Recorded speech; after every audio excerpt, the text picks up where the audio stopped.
Hi, everyone. My name is Marianne Shrum. I am the Director of the Office of Parent and Family Engagement. I'm joined tonight by Marissa Fleece. She's the Assistant Director, as well as the staff from Career Services, Career Explorations. I always get that wrong. Career Explorations and Success. They're here tonight to answer some questions that were pre-submitted, as well as do a presentation to explain what it is they do at Rutgers. And it's one of my, I always tell them, they're one of my favorite groups because they do so much that I think most students and definitely parents and families don't know all that they do. So I love when they get a chance to present to families. So we're going to just kick it off because I know there's a lot of information they have to share. I'm going to hand it off to Susan Bennett. She will introduce herself and as well as start the slideshow. Thanks, Susan. Hi, everybody. Good evening. My name is Susan Bennett. I work in the Office of Career Exploration and Success, where my title is Associate Director for First Year Career Engagement. I might have met many of you this summer through the Parent and Family Orientation, and it's so good. If that's the case, it's good to see you again. Thank you to Marianne and Marissa and Angelica for helping us to coordinate tonight's presentation. We're so grateful to be here. I'm joined by some colleagues as well. As we go through the presentation tonight, everyone's going to introduce themselves when we get to their content so you can learn a little bit more about what their specific role within our team is and hear their name at the same time. So we are glad to be here tonight to talk more about our resources and services for students. And I'll kick things off just by giving you a sense of what we're going to do with our time together tonight. Our goals are really to help you understand a little bit more about the work that we do. We are going to share with you some of the things that we think are most important to know about our office. Our goal is really here to help you be a strong partner in your students' career development during their time at Rutgers. That means knowing a little bit more about career development, and you'll hear us refer to your students' career development as their career journey. So we're going to talk a little bit more about what we mean when we're talking about the career journey tonight. And we're going to reinforce a lot of the resources, people, and programs that can support your student along the way. Susan, just introduce, I'm sorry, Yeah. for 1 second. I forgot to Yes. mention to everybody who's attending tonight to please use the Q&A for questions. We won't be using the chat feature for questions. So please make sure when you're asking questions of everybody that you're using the Q&A. All right, thank you. Oh, thank you so much. So yes, while we're presenting, my colleagues are going to be active in the Q&A. If you have questions, we'll answer them there. And we are saving some time at the end for some live questions.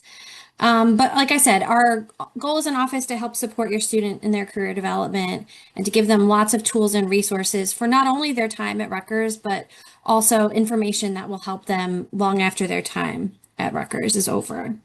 So we reviewed the questions that you all submitted in advance as part of your registration for tonight. Thank you for those thoughtful questions.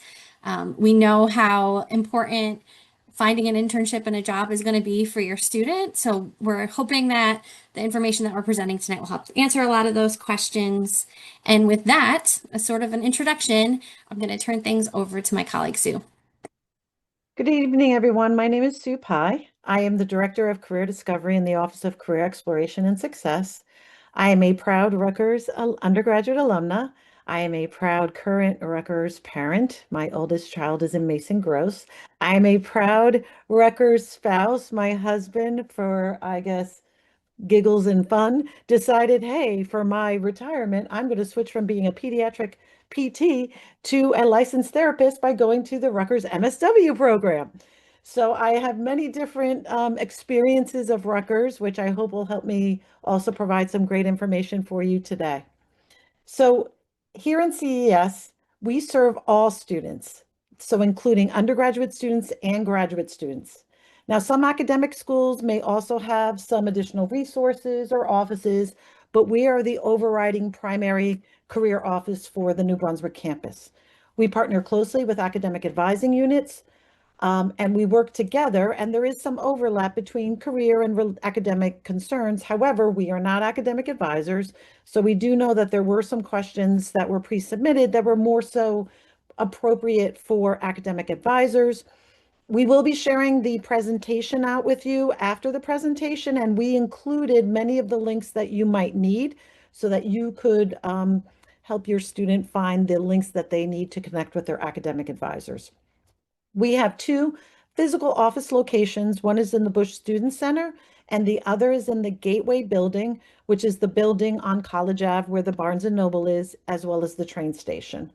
We offer in-person and virtual resources, appointments, and programs. We build connections with employers and campus partners to also help us do our work and to help prepare students. Handshake is our primary career management platform. It's the primary way students can interact with our office, schedule appointments, search for opportunities, access our online tools, attend and register to attend for events, see who's coming to career fairs. So it's really a one-stop shop for students. We also collect data annually so that we can also keep track of how our students are doing. And we pulled a few data points we thought might be interesting for you to know about from our class of 2024, so last year's class. So the first piece is our career outcomes rate. So that's basically that rate talks about what students are doing. Are they engaged in their preferred post-graduation experience? So that rate is 84%. So 84% of the class of 2024 reported that they were engaging in that post-grad pursuit that they had in mind, which might be employment, graduate school, or a gap year type of experience. The median salary for the class of 2024 was $70,000. And some of our top employers, and when we call our employers top employers, we mean the top employers who hired the most of our Rutgers graduates. Our top employers include Rutgers, Amazon, Robert Wood Johnson University Hospital, RWJBarnabas Health. We have additional data that you could review, which is available at our CES website. And again, the link to that section of our CES website will be available in the presentation we will share out with you if you want more details on our actual report from last year. So Susan already talked about when we're working with students, we're really focusing on helping them understand their own career development because we realize that students are going to have already been managing their career development. We are career coaches to help them in that process in their time at Rutgers. But part of our goal is to help them learn how to manage it beyond their time at Rutgers. So managing their career development over their entire, trajectory of their career journey. We think about career development in a more holistic way. So your student doesn't need to necessarily find job A. They need to gain insight on themselves, understand and learn more about themselves and their options, and prepare broadly for the world of work because we know the ability to be adaptable and understand the skills that you have and the value you bring to opportunities. It's what's going to be most important for students to be successful. We also want to reinforce that students are on their own timeline. They might go through various different phases of our career journey model that you see here. And basically, our career journey model is a visual representation of the career development process. So it's not a straight line. It's not a straight path. It's really a process, an ongoing process. And it's very common for students to come in and out of different phases. And the most important thing of working with students in this way and helping them identify the phase they're in is that this allows them to figure out the resources that can help them in that phase, which will then help them move forward with whatever their next goal or whatever other career decisions they need to make. We help students, again, we're identifying those phases, helping them to connect to those resources we have on campus that can help them move forward. We have resources, people, and individual appointment types for every phase you see here and for various different other areas that we will talk about more during the presentation.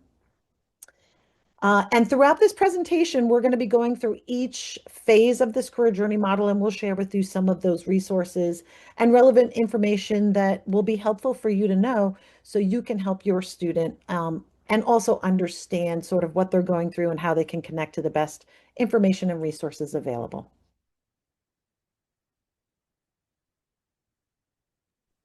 Okay, I'm back. As I mentioned before, the work that I do on campus is primarily with first year students.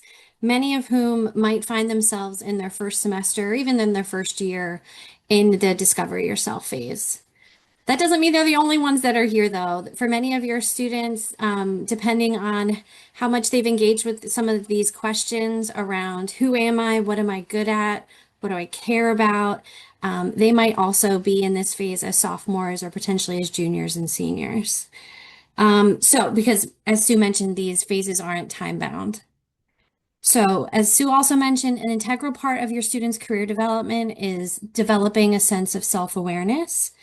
And when we're talking about self-awareness and career development, we're talking about knowing your strongest skills, your interests, your values, all of which are important to determining strong career decisions.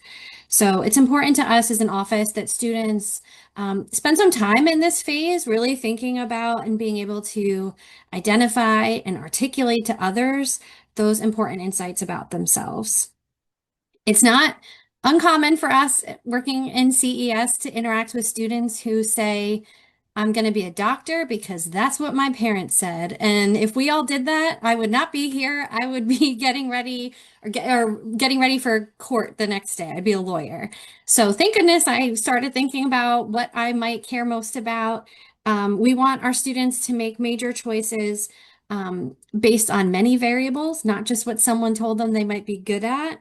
And we want them to make sure that they can articulate why those choices are the right ones for them. That can be motivating and empowering for your student.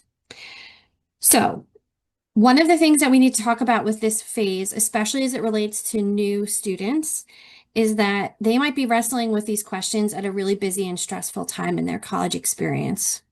We know that getting to Rutgers can be, and making that transition to college can be challenging.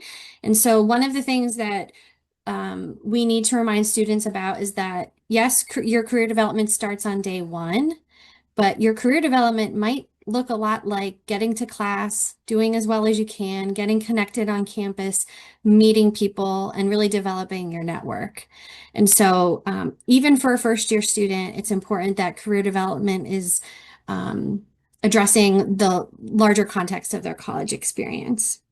So in terms of some resources that we want to make you aware of to be strong partners, the first is the FIGS courses that we run in the fall semester of a student's first year. If you didn't know, you know now that those FIGS courses that your student might have been taking are an effort of our office to help do some early career engagement. Throughout the year, your student has other opportunities though too. One of them is to take a self-assessment called Tradeify. It is a tool that they can find on Handshake to learn a little bit more and dig deeper into these ideas about some of those core insights that they need to have for good career development. Our career advising team has all kinds of appointments available on Handshake, but we wanted to reiterate for you and for your student that one of those appointment types is called How Do I Even Get Started? That's obviously a low stakes way to engage with our office. I often refer to this as a do nothing meeting. Show up and we'll take it from there. So that's an option for students that are in that early career development. Two other things to take note of here that might be relevant to your student if they're in this phase of the journey. One is a semesterly challenge we run called Rutgers Works. This is meant to incentivize some of that career development that we want all students to do, even when they're busy. And so through this challenge, students participate in tools, programs that our office offers. We track their participation and they earn stamps for doing those things. And for students who participate in this challenge, they can win monthly raffle prizes, or at the end of each semester, we run a grand prize for students who've earned 10 stamps or more. And that grand prize is actually a cash prize, the value of in-state tuition. And we do that on a semesterly basis to really reinforce, yes, we know this is hard to squeeze in, but the earlier we get connected, the earlier you start seeking out these resources, we believe the stronger you'll be in your career development. And then lastly, I just wanted to highlight, we have a program called Intern for a Day. Intern for a Day is a job shadowing opportunity that we will run both in the spring over spring break and for the first time ever, we'll be doing this over the summer. So Intern for a Day helps match students with employers so they can do some job shadowing. And we believe this is a great opportunity for students to get some exposure, to think about what they might be interested in, and do it in a really low stakes environment. So I hope that was helpful as you're thinking about students in that phase. Next, we're gonna go back to Sue. So the next phase is the Explore Careers and Academic Pathways phase. So some of the things that your student might be thinking about is, what direction do I take my career? What options do I have? How can I learn from the field? Or how do I, in many ways, now that I might have learned a little bit more about myself in the self-discovery phase, I have an idea of my skills and interests. How do I take a lot of information in terms of exploring majors or exploring careers and bring it down to a more manageable process? So one thing that we know is that oftentimes many students are underinformed about the wealth of opportunities that we have and the wealth of options that are available for them in terms of exploring careers, or how to connect a certain career to a major that they're interested in, or vice versa. They have an idea of a career they're very interested in, but may not realize that there's multiple different academic pathways that can help you get to that career. So we structure our career advising staff and many of our workshops, programs, and resources around career communities. So these are clustering of different occupational areas, and it provides a great way for students to be able to explore a specific area and expand beyond exploring just what they think might be related to their major. So it really breaks that myth that major equals career.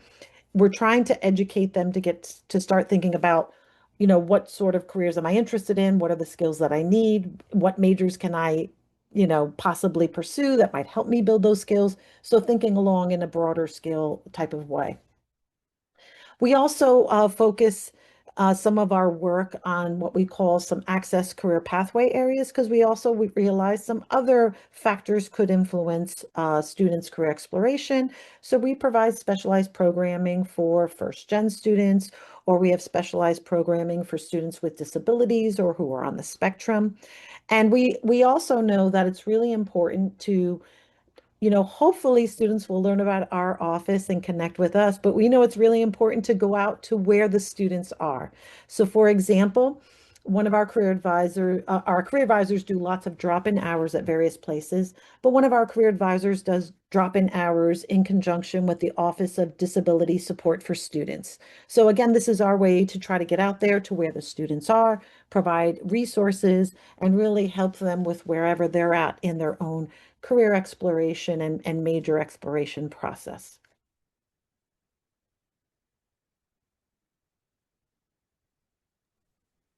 Hello, everyone. My name is Michalina. I am a Senior Assistant Director for Career Success Strategy at CES. I oversee one of the 7 career interest communities that Sue briefly mentioned, which actually allows me to advise students specifically within that career interest community. But after students have the ability to explore the academic pathways that they can choose, as well as explore different career options that they might be interested in, the next step would then be to think about how to develop the skills that are required to be successful in that specific career or pathway.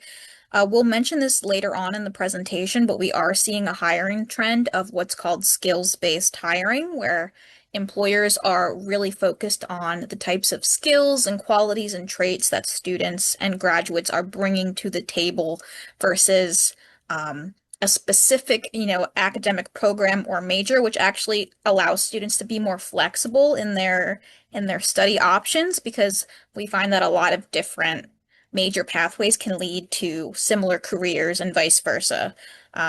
So in terms of helping students develop those skills, CES does offer a lot of opportunities for students to get involved. We have some in-house programs that actually help students gain these hands-on experience, one of which is our Rutgers Scarlet Service internship program.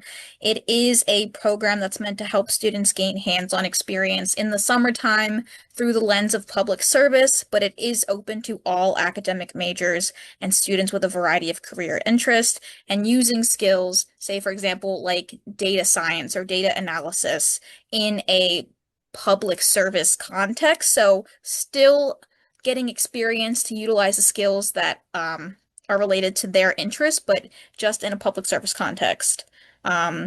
We also offer advising appointments, for example, internship search strategies to help students get connected to the internships that they are interested in. A lot of questions that were submitted through the registration form had specific questions about specific fields like business or computer science or what a pre-med internship looks like. And so students will be able to receive tailored, individualized support with their career interests when they schedule an appointment with their specific career advisor. We also like to emphasize the fact that gaining skills can look like a variety of different activities, so it doesn't even necessarily have to be a paid internship. Activities like volunteering, shadowing, conducting research, and even joining a club or an organization is a great way for students to gain skills and develop traits that will allow them to be successful. So CES also does frequently partner with student organizations so that we are able to relay relevant and important information to students about the types of opportunities that they can get involved in just by, joining some extracurricular activities. We're really excited to launch the on-campus job fair in the spring semester. So even having a part-time job, maybe it's not an internship yet, but the first step being a part-time job on campus as a way to gain more leadership experience, and develop competencies like professionalism can also help students stand out in the job search. All of the internships and jobs and opportunities can be found on Handshake, which students use to schedule appointments with us to find resources, but also it is a job board where positions are constantly being posted that students can look at. It's super easy and user-friendly and accessible for students to find these opportunities. So if you have questions about your student and what opportunities are available to them, I would highly suggest checking out Handshake with them. We also offer a internship and co-op course for students who are interested in earning academic credit for their internship. So they could sign up for this course, which is asynchronous and happens during the time of their internship, where they're able to make more meaning about their experiences, specifically with internships, what they're learning, and then how they're able to then communicate those skills onto a job interview or when networking with professionals.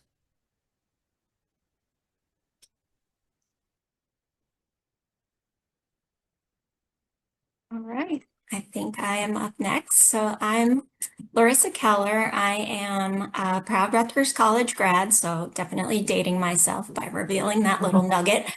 So within the Office of Career Exploration Success, I serve as the Associate Director of Recruiting Initiatives and Operations, and that's part of our Industry and Student Connections unit, that team. So what that all means is I work with employers as they recruit students and grads through things like our career and internship fairs, our campus interviewing program, and virtual and on-campus networking and information sessions, coffee chats, tabling events. It all kind of falls under that umbrella of networking and info sessions. And then some other special programs that are meant to promote those meaningful connections between these groups, the students, recent grads, and the employers. So we have, thought about some of the questions that were submitted ahead of time and thought about common questions we hear from students. Silly question, but should the slides be advancing along, or are we getting to that? Because Susan, I'm still seeing the career journey model slide. Oh, you are? I think I'm on the right slide. I see Yeah, sweet. the pursue your goal slide. Okay, all right. As long We're as you good. all see, I'm not Yes, sure we what's we happening. got you. Okay, excellent. So some of those, student questions that we hear during this, like, pursue your goals phase, just trying to assure students that we can provide guidance and understanding that these answers really aren't that far off. We help them grow as they go, gaining self-confidence, knowing that they already have a lot to offer.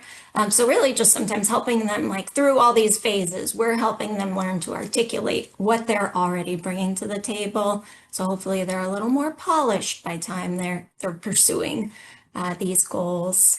And yeah, I would say we also assist, like I said in my intro, with interview prep, even providing some less expected services. So we have our career closet, which is a newer initiative within our department. It's a way to give all students access to professional clothing. So, like, we don't want finances to be a barrier, or ability to get in a car and drive to the mall. So they can come in and get professional clothing. Each student can get a certain allotment, each semester, each year. We also have what's called Iris photo booths, so 2 photo booths, one in each of our locations. Students can come in and take professional headshots, ideally using these headshots to enhance their professional image on their LinkedIn profile, or really, other relevant ways. And then touching on these key resources section, I'll just give you some quick facts on our career and internship fairs. So we do 3 main in-person large-scale career and internship fairs per year. Our fall fair was held over 4 days. We logged over 6,000 student attendees and about 330 employers. Many of both categories, came in on multiple days. And in spreading the fairs out to those multiple days, we've also tried to be more intentional and meaningful in how we segment things. So using our career interest communities, so students kind of take a look at the employers who are registered and know those employers who chose day one did so because they have indicated an interest in hiring students for these types of roles. So this interest of mine, or this academic background of mine, really sets me up for success on day one, and maybe I'll come back and check out day 3 also. But we don't want students feeling like they have to show up 4 full days just to figure out, which employers in the room might be worth the conversation. So we do have our winter fair coming up. That's taking place over 2 days in early February. And then we do another event, much smaller, a single-day fair at the end of April. So we have our employer info sessions that I mentioned before. So some employers physically come to campus. Many more just host virtual sessions, again, a way for them to connect with students. Some are using it as a preparation for, hey, we have interviews coming up and I only have 30 minutes with each of you, so let's knock out some of these questions now. And other ones really are just trying to, like, do some branding and get a buzz going about their company or their group. So all of that stuff ends up on our Handshake system. There's a ton of information on our website. We've got all kinds of guides, whether somebody wants to consider applying to grad school, whether they need, I think we have like a salary and negotiation tool where they can put in information on different offers they've received and try to do some, like, checks, balances, pros, cons to figure out what might be the best fit for them. And then there are just some other links that we can pop into the chat. Again, to learn a little bit more about our career fairs, about some of those other events and programs that go on, the booths, the photo booths, the career closet. And then also, I'm not sure if any of you here tonight are parents of international students, but I know there are a lot of different questions that come up with that group, often pertaining to residency status or visas. So we have the Center for International Students and Scholars, kind of referred to as Rutgers Global, and that's a very great resource that might answer some of those questions without even needing to come our way. And anything I left out there? Anything I left? Not at all, Larissa. So before we move or sort of end this portion of the presentation and move to some Q&A, we did want to talk a little bit about some trends. And also some of the things that I'll cover right now will hopefully answer some of the questions that were actually pre-submitted before today's presentation. But before I dive into that, I do want to also mention that for any parents who are Rutgers alumni yourselves or work in the recruiting or HR employment space and would love to get involved in helping students achieve their career goals, certainly reach out to us. We would love to help connect you with some opportunities to connect and partner in terms of helping our students. So the first area that I want to talk about in terms of hot topics or trends in hiring is that really what we're seeing right now is it's a skills-based hiring recruitment environment, right? So employers are really looking for students to have specific skills. They're wanting to evaluate their skills. Now, obviously, many of the opportunities that our students are going to be, looking to apply for when they graduate are things that require a college degree. But the employers, unless you're in a very structured sort of career path, they're really looking for skills. They're looking for skill development in students. But more importantly, is the work that we do with students to help them not just identify the skills they're building, but also in helping teach them how to tell the story of those skills in terms of how they develop them in various experiences and how they can then apply them to opportunities beyond Rutgers. So what do we mean by apply it in real world settings or building skills in real world settings? We're talking about some of the things that my colleague Michelina already pointed out. So a great starting point for experiences for students is being involved in volunteer activities, student club participation, part-time jobs, on-campus jobs, classroom projects. So these are all some of the building blocks of experiences for students, and many students come in from high school having these experiences. And so they already have skills that they're not tapping into or thinking about. So part of our goal is to help them understand, evaluate these skills, be able to articulate these skills to employers, and identify skill areas that they may want to further develop. When we're educating students about skill development, we're using a lot of the resources available through the National Association of Colleges and Employers. So the actual QR code you see here, if you want to capture that, it will give you a listing of all, NACE is the abbreviation for that organization, the NACE career competencies. So the content and the information and resources they've built, they have developed through their work, working with employers who do a lot of entry level recruitment, right? So employers talking about the types of skills that they're looking for that are very vital to the roles that they have. So we really work with our students to try to help them understand these career competency areas, understand where they've already built some of these skills, how to tell the stories about these skills, and how to build more of these skills to be marketable for internships or opportunities. We also focus on training students or teaching them how to do effective accomplishment statement writing. And so that type of writing allows them to, again, articulate these stories on their resumes. And it also helps prepare them for interviews where they are, again, telling the stories of the skills they have and helping employers understand and see how they can take those skills and apply them in their own workplaces. To enhance the experience actually of our Rutgers students who work in jobs on campus, we've launched a new program called the Student Employee Engagement Program, or SEE, because Rutgers, we love an acronym. This program is to enhance the work experience of students who are working in on-campus jobs and help them identify career readiness competencies they can build while working in these experiences. So to give an example, a student working a part-time job at the library, we want them to understand that it's not just a part-time job. There are specific skills they're building, and teach them how to talk about those skills and share them with an employer. Another area of focus for us is career development in the classroom. We partner with faculty to help students make connections between what they're learning in the classroom and their skill development, and again, how to articulate this information to employers. My office, CES, we've partnered with the Institute for Teaching Innovation and Inclusive Pedagogy to launch the Faculty Fellows Program, which is designed to empower faculty to expand their teaching practice by integrating NACE career competencies into their actual curriculum. And then another area that's very much a hot topic right now is artificial intelligence.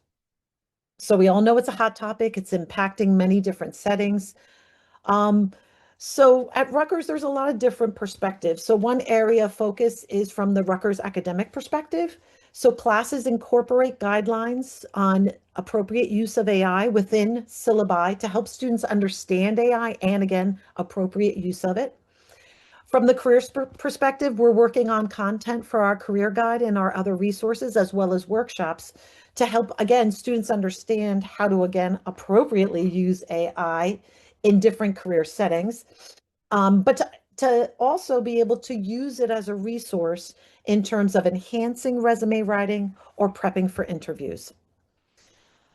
Currently, some of our online tools that students use have integrated AI. So for example, we have an online tool called Big Resume. So a student can take the resume that they've crafted for a specific job description, enter both of those into our online resource, and the Big Resume interview tool will give them a report and let them know how well they did in targeting keywords and key skills for the specific opportunity that they're interested in.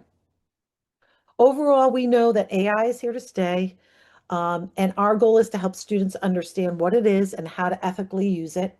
While I know there is definitely concern about AI replacing jobs, what we're seeing is that understanding how to effectively use AI will be an essential skill in the marketplace for the future for students and really for all workers. So at this point, we have some time left, and I see that there's a lot of open questions in the chat or in the Q&A. So we're going to go ahead and we're going to start trying to answer some of the questions in the Q&A, but we invite folks, if you haven't had a chance to enter some others as well. I'm just going to jump in and with the first question. There's a question about how can you guide or how to connect shadowing experiences or for PharmD first year students. One thing I want to say about the pharmacy program and the School of Engineering programs, these are very structured, specific programs. And in terms of especially for pharmacy, clinical rotations and other experiences that you're going to get, they are a structured part of that academic program. At the same time, students in those programs also work with our office as well. So for example, with students in the pharmacy program, they can connect with our career advisor that focuses on the health and life sciences. But a starting point in terms of pharmacy would be the academic program for that student in terms of understanding the clinical and other experiences that students will get, and then to see what might be available or other things that your student can engage in with our office. So I'm seeing a lot of questions about what kind of opportunities are there for specific majors. There was a question here about for first-year psychology students. There was a question about what types of opportunities or what organizations want to hire anthropology majors. And I'm going to ask for your forgiveness ahead of time, but I have to share that I was an anthropology major. And oftentimes when I present to students, the first thing I say to them is, "Hi, I'm Sue Pye and I'm a failed archaeologist." And the reason I say that is that I was hoping to be an archaeologist and thought that that was the only job that made sense for an anthropology student to do. At the same time, I was working multiple part-time jobs on campus in residence life, student activities. I was paying for my own education. And what I realized when I tested out being an archaeologist through a fieldwork experience and said, this is absolutely not for me, what I made connections with is all the things that I was learning in my anthropology classes about helping people, understanding different cultures, were valuable skills and knowledge I was applying to all my jobs that I was working on campus, which actually led me to see that higher education was a career. So I don't think that there's only a certain set of specific opportunities for students related to their major. We have resources such as at our website, we have the Explore Academic Majors resource. And when students go to those pages and select like anthropology or psychology, they'll see a listing of different types of careers you can pursue, but also what some of our alumni are doing who graduated and had those majors. And what they're often are going to see is that a lot of folks who had a major in one area are working in fields that you might not necessarily have connected. So we really try to help students understand that it's this combination of understanding, doing the self-discovery, what are the skills, experience, and things you know about yourself, what are the types of environments and careers that might be of interest, and then taking that major and what you're learning and connect it to tell the story so you can gain those opportunities. There's a question about where do you make an appointment in Handshake? So in Handshake, you can, again, this is one-stop shop for our students. There's a lot of things they can do in there. Under the Career Center module area, students can go ahead and select make an appointment, and it goes through the process of them going ahead and choosing the type of appointment they want. The appointment type meaning, or do they want to talk about internship? Is it how do I even get started because they're not quite sure where to start? But then they can also select if they want to meet in person or virtually. I also saw a bunch of questions that came up in the chat about how students might get some of this information. And the truth is, it depends on the student, and it depends on maybe their experience at Rutgers. So I know there's some conversation about what transfer students and how they might learn about this information. Sue answered it, but in case you missed it in the Q&A, I just want to point out that first year students hear a little bit about our office at new student orientation and from their orientation leader. As for transfer students, Sue and a member of our team go to all of the School of Arts and Sciences students in transition seminars and do a live presentation. And the students also have as an option for one of their assignments actually meeting with a member of our team. So we try to encourage transfers to connect with us in their first semester as well. So great questions about how to get your student connected in the chat. I also just wanted to point out that there's lots of passive ways that you can encourage your student to get connected with our office as well. Following the Rutgers Careers profiles on Instagram, LinkedIn, and in other places is an easy way to kind of encourage them to keep seeing our content, as is updating their Handshake profile to connect with our career communities. Under their Handshake profile, they have the option to select one or more career communities. And when they do that, they're connected to monthly newsletters. The Handshake algorithm better serves them. So those are some tips on how to help your students stay connected to our office as well. I also saw a question in the chat about how and when to accept internship offers. And it comes up with our office at times with employers about students reneging on job offers. And so I wonder if maybe somebody would be interested in talking about any tips you have for students who are at that point that they're entertaining some offers. So I did answer that one privately. I realize I should have done it publicly. Thanks. And some of you may also be wondering that. So what we advise students is you can always ask for an extension. You might not get a yes when you ask that question, but believe me, that employer would rather give you a little more time than risk dealing with a renege later. And we always emphasize to the students that the renege not only looks bad for you, obviously you've probably just burned a pretty big bridge if you ever want to consider that same organization in the future, but recruiters do move around. They do go from one company or one organization to another, and they also talk amongst themselves. So I had a very eye-opening panel years ago where I think somebody from Barclays was talking about reneges, and they're like, you know what, like we're all really competitive, but we're also really looking out for each other, and we talk.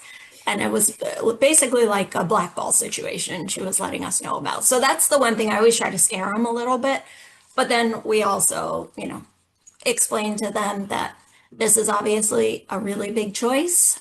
You should not force yourself to be in a situation in which you really don't think you're going to be happy, or, you know, money is a big deal. And if another offer comes along and it's a much bigger paycheck, you know, that might, or circumstances change, you maybe have family responsibilities, whatever. There are factors that do sometimes kind of make that renege a little easier to overlook and to forgive.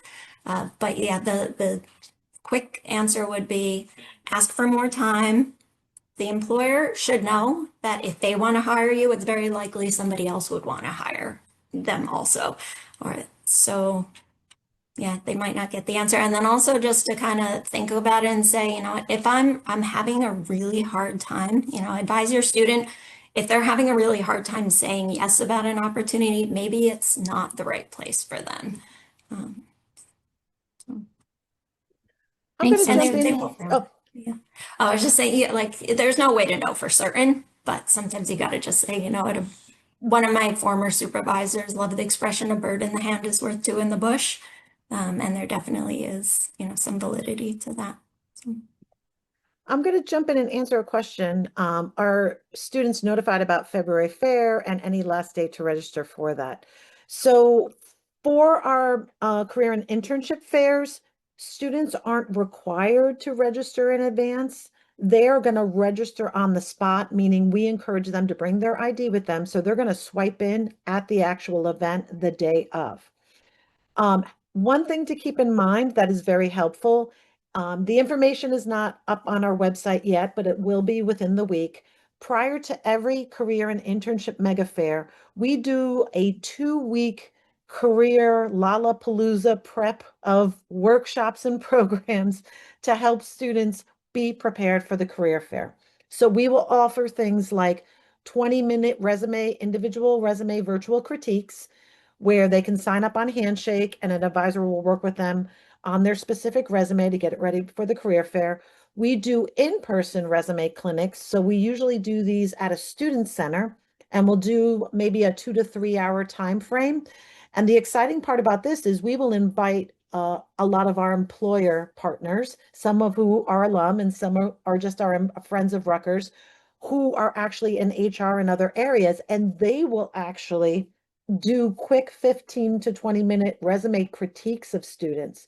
So for those resume clinics, we tell students show up with a hard copy resume, which of course we have to explain what that is, right? Because students are used to the digital world, but we say show up with a hard copy resume. And then we usually have anywhere from 10 to 15 employer partners who are there, and they can get real feedback from an actual recruiter in terms of how to enhance their resume for the fair. And then we also do career fair prep events. So we'll do a virtual event where we'll talk about how to strategize at a career fair, all the things to do in the lead up to the career fair. So all the information they would need to really help themselves prepare to present their best selves at the actual event. And then one other thing I want to throw out there, when we're presenting to first years and sophomores, we always say it's never too early to go to a career fair. And in fact, the best time to go to a career fair is when you're not necessarily really looking for an actual internship or job, because it allows you to walk around, see what's going on, maybe communicate with a few employers, but it helps you to understand what that event is like so that when you are ready to engage and apply for opportunities and connect, you'll have a better sense about what that looks like. And, you know, attending our prep events also allows you to have that extra confidence that you'll need. The last thing I want to say about this is that any of our students who participate in what we call our prep events, we do a fast pass. So like Disney of old days, if you went to a prep event, within a day or two in your Handshake account appears this image that says fast pass, which means you get to jump the line at the career fair and show your fast pass and enter immediately. And we allow students with the fast pass to enter the career fair 30 minutes prior to everyone else and have first access to employers, as again, a way to incentivize them to not just wing it, which sometimes students do, but to actually put some time in and some prep so they can, again, put their best foot forward at the career fair. I also just want to jump in to say that all that programming that Sue just mentioned leading up to the fair itself, all of those different resources also count towards that Rutgers Works program in the spring. Yes. So in addition to skipping the line, in addition to getting in early, it's stamps toward that cash prize for the spring semester. I see that we're running short on time. I did want to just, if I can, I pulled up a Handshake account, and there's been a lot of questions about how to find things. So I'm just quickly, let me see if I can figure out how to do this. Hold on just a moment. While you do that, Susan, I'm going to answer one last question. Yes, please. Thank you. There was a question about our availability over breaks. So our office is open year round. We only shut down during the determined winter break time period of the university. And so we actually offer both virtual and in-person appointments. Typically over break periods, we do significantly more virtual appointments. So yes, we can work with students over winter break, spring break, summer break. Again, it's typically going to be a virtual type of appointment. And we often encourage a lot of students because we realize, hey, maybe you're really busy now, but a break time is a great time to connect with someone. And we offer all our different appointment types during that time period. Thanks. That was perfect filler. Really quickly on screen, you'll see what a version of Handshake might look like for your student. I just wanted to point out that you can see on the bar on the left, you can see the jobs feature where students can search the job board. As we've mentioned, this is full-time jobs, internships, both locally and nationwide. So and on campus. So this serves a lot of purposes. When your student clicks on Career Center at the bottom here, this first button for appointments is how they could schedule an appointment with someone in our office, schedule an appointment to get their photo taken, what have you. And a lot of the tools that we mentioned, like Tradeify, the self-assessment tool, there's a resume builder tool called Big Interview. It also does mock interviews. You can find those online tools under resources.